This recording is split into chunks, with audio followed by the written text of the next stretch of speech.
इस वक्त हम लोग फुलसांगवी उसद में आए हैं। यहाँ पर शेख इस्माइल साहब के मकान पर मुन्ना के नाम से इन्हें जाने जाते थे। 5 दिन पहले इस नौजवान का इंतकाल हुआ है और वाकई आज इनके घर में नहीं बल्कि पूरे गांव में गम का और मातम का माहौल है।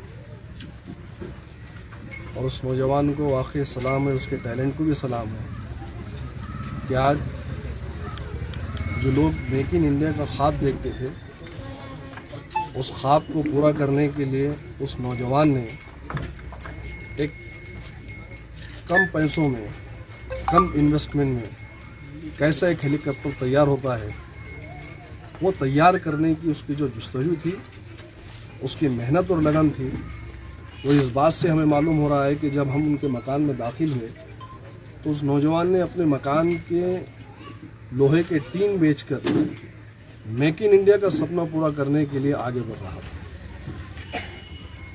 आज हुकूमत डिजिटल इंडिया की बात कर रही है, स्किल के डेवलपमेंट की बात कर रही है, मेक इन इंडिया की बात कर रही है, लेकिन मरकज़ी हुकूमत को भी और रियासती हुकूमत को भी, दोनों को भी इस चीज़ पर तवज्जो देनी चाहिए कि छोटे छोटे कस्बों में, छोटे छोटे शहरों में जहां नौजवानों में जो टैलेंट छुपा है, उस टैलेंट को उभारने के लिए उनकी आर्थिक मदद करें, उनको सपोर्ट करें फाइनेंशियली। वो गरीब बच्चे आगे बढ़कर इस मुल्क को तरक्की की तरफ ले जाना चाहते हैं, तो ये हुकूमतों की जिम्मेदारी है। आज जो वाक़या पेश आया है फुलसांगवी के अंदर, बच्चे का इंतकाल हुआ, एक बहुत बड़ा ख्वाब लेकर उठा था। मैं समझता हूँ कि फुलसांगवी की बल्कि विदर्भ की तारीख़ का ऐसा वाक़या रहेगा जो हमेशा ज़िंदा जावेद रहेगा। लोग हमेशा याद करेंगे, क्योंकि एक गरीब लड़का जो मैकेनिक लड़का है, टेक्नीशियन है, उसका एक ख्वाब था कि कम इन्वेस्टमेंट के अंदर मैं एक हेलीकॉप्टर को कैसा तैयार करूं और लोगों के सामने उसको कैसा पेश करूं। और यही वो कल का यौम आज़ादी का दिन था, जिसको खुशी खुशी वो एक रात पहले उस दिन 14 तारीख़ के दिन उस हेलीकॉप्टर की फर्स्ट उसका ट्रायल शुरू करने के लिए चेक कर रहा था। और उसी दौरान में, उसी सानिया में, रात में 11 बजे उसका एक पंख टूटकर उसको लगा है, उसका इंतकाल हुआ है। हम अल्लाह तबारक व तआला से दुआ करते हैं कि अल्लाह तबारक व तआला उनके ख़ानदान अफराद को, घर वालों को सब्र जमील अता फ़रमाएँ। वाक़ई बहुत ऊंचा काम कर रहा था नौजवान, अपने देश का नाम ऊंचा कर रहा था। और जो लोग सिर्फ मेक इन इंडिया की बात कर रहे थे, वो अमली तौर पर मेक इन इंडिया का काम कर रहा था। सर, यही बात हमारा यहाँ पर आना, मजलिस इत्तेहादुल मुस्लिमीन अलहाज बारिस्ता सऊद्दीन साहब की हिदायत पर मैं यहाँ पर आया हूँ। हमारे यहाँ के प्रेसिडेंट फैज़ान शेख साहब हैं, उमरखेड़ के हमारे प्रेसिडेंट जनाब इरफान साहब हैं, और यहाँ पर मजलिस इत्तेहादुल मुस्लिमीन अलहाज बारिस्ता सऊद्दीन साहब की हिदायत पर आप ही के ज़रिए से यहाँ पर हमने इस्माइल शाह साहब के वालिद साहब, उनके घर वालों को यहाँ पर 1 लाख रुपए की मदद दी है बारिस्ता सऊद्दीन साहब ने भेजकर।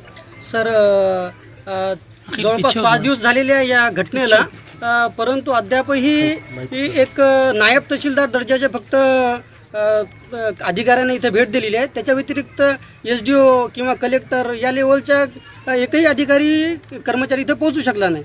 शिवाय त्या की शासनाचा प्रतिनिधी म्हणूनही कोणी आलेला नाही आहे, त्या संदर्भात बोला। आणि विशेष म्हणजे की पालकमंत्री साहेबांचा हा जिल्हा आहे, तर पालकमंत्री साहेबांनीही अद्यापपर्यंत भेट दिली नाही आहे। मुन्ना आणि इस्माईल मुन्ना हेलिकॉप्टर आपण याला ज्याला म्हणतोय, तर त्या संदर्भात त्याचा जो स्वप्न होता तो महाराष्ट्रालाच नव्हे तर किंबहुना भारताला परकात झोतात आणायचा प्रश्न होता। त्या संदर्भात बोला सर काहीतरी। यही तो वजह है ना कि आज ये लोग आज रियासती सतह पर कांग्रेस, NCP, शिवसेना, ये तीनों मिलकर गवर्नमेंट चला रहे हैं, लेकिन इनकी जहनीत का अंदाज़ा आप लगा सकते हैं कि माइनॉरिटीज़ से इनको मोहब्बत कितनी है। इनको OBC से, दलितों से, मुसलमानों से इनको कितनी दिलचस्पी है।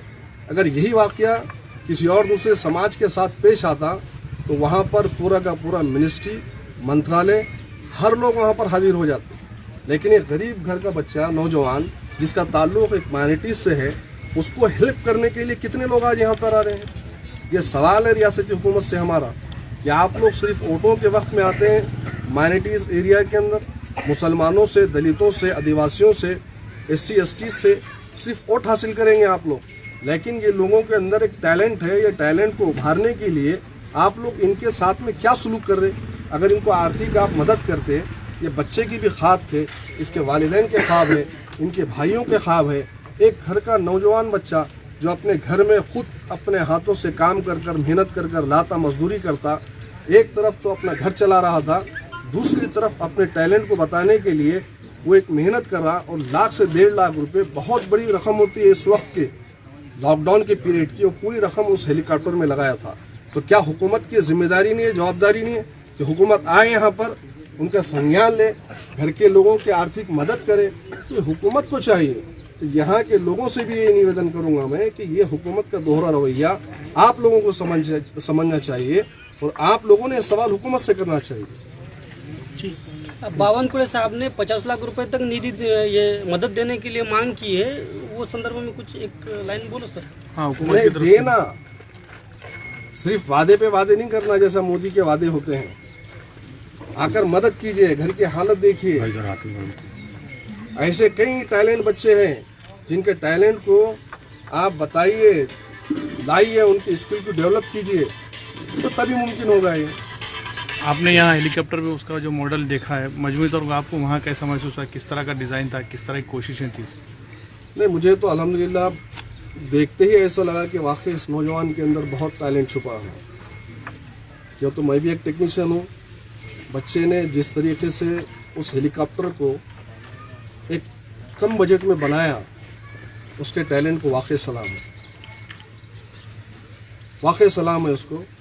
क्योंकि वो भी चाहता था कि मैं अपने मुल्क की और मुल्क के आगे बढ़ने में मैं कैसे अपने आप को पेश कर सकता हूँ मुल्क की तरक्की के लिए। वाकई उसके इस टैलेंट को मैं सलाम करता हूँ। जब देखा हूँ मैं भी, हालांकि 2-4 मरतबा उसका ट्रायल हो चुका था, लेकिन खुशी से और एक मरतबा ट्रायल करके वो तैयारी में था 15 अगस्त की। लेकिन जो कुछ हुआ है, मैं समझ